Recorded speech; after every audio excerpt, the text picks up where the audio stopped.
College admission ফিটা বিকাশের মাধ্যমে পেমেন্ট কমপ্লিট করতে হলে আমরা আমাদের বিকাশ অ্যাপস থেকে প্রথমত এডুকেশন ফি অপশনে চলে যাব। এডুকেশন ফি অপশনে যাওয়ার পর আমাদের যে কলেজের ফি অ্যাপ্লাই করতে ফি পরিশোধ করতে হবে সেই কলেজের নামটা আমরা এখানে লিখব। সাপোজ আমি বন্দর মহিলা কলেজ নিয়ে কলেজের ফি পেমেন্টটা করতে চাই। আমি চট্টগ্রাম বন্দর মহিলা কলেজ, এই যে এখানে নামটা চলে আসছে, আমরা চাইলে এখান থেকে সিলেক্ট করে দিতে পারি।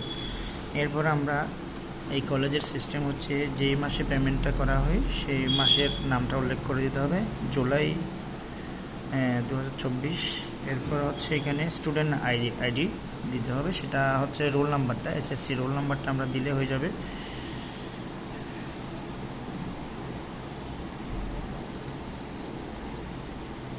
একান্ন 41 31 আমরা রোল নাম্বারটা দেওয়ার পরে যখন আমরা নেক্সটে যাওয়ার পরে আমাদের এখানে ওই শিক্ষার্থীর নাম সব কিছু দেখাবে, আমাদের কত টাকা পেমেন্ট করতে হবে সে টাকার অ্যামাউন্টটা সহ দেখাবে। এখানে স্ট্যাটাস দেখাচ্ছে আনপেইড, আমরা যখন এটাকে পেমেন্ট করে দিব এরপর থেকে এটা পেইড হয়ে যাবে।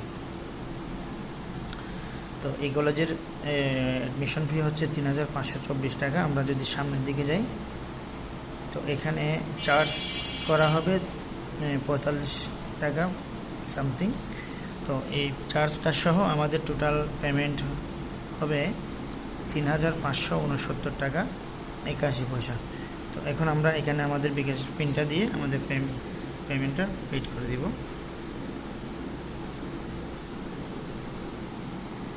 তো আমরা আমাদের বিকাশের পিন দিলাম এবং নেক্সটে ক্লিক করব। এখন এখানে পেমেন্টটা হয়ে যাবে।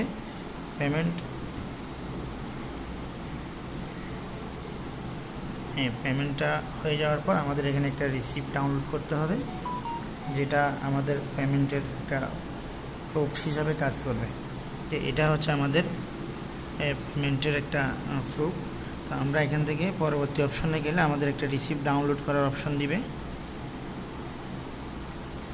তো আমরা এখানে যাব, এখানে রিসিট ডাউনলোড নামে একটা অপশন পাবো। এই যে এখানে আছে রিসিট ডাউনলোড, আমরা এটা এখান থেকে ডাউনলোড করে নিব। যদি এখান থেকে ডাউনলোড করতে নাও পারি, যদি বলে ডাউনলোড না হয়, সেক্ষেত্রে আমরা এই কাজটা অন্য জায়গা থেকে কমপ্লিট করতে পারি। এটা হচ্ছে আমাদের বিকাশের রিসিট, এটা দিয়ে আমাদের কলেজে অ্যাডমিশনটা দেখাতে হবে। তো এখন আমার যে কাজটা, আমরা যদি বলে রিসিটটা ডাউনলোড না করি তখন আমরা ব্যাকে চলে যাব। এখানে একটা অপশন পাবো রিসিট ডাউনলোড নামে। আমরা এডুকেশন ফি যেখানে আছে সেখানে ক্লিক দেওয়ার পরে এখানে রিসিট দেখুন, মানে আমরা এর আগে যতগুলা পেমেন্ট কমপ্লিট করছি সবগুলা রিসিট এখানে দেওয়া আছে।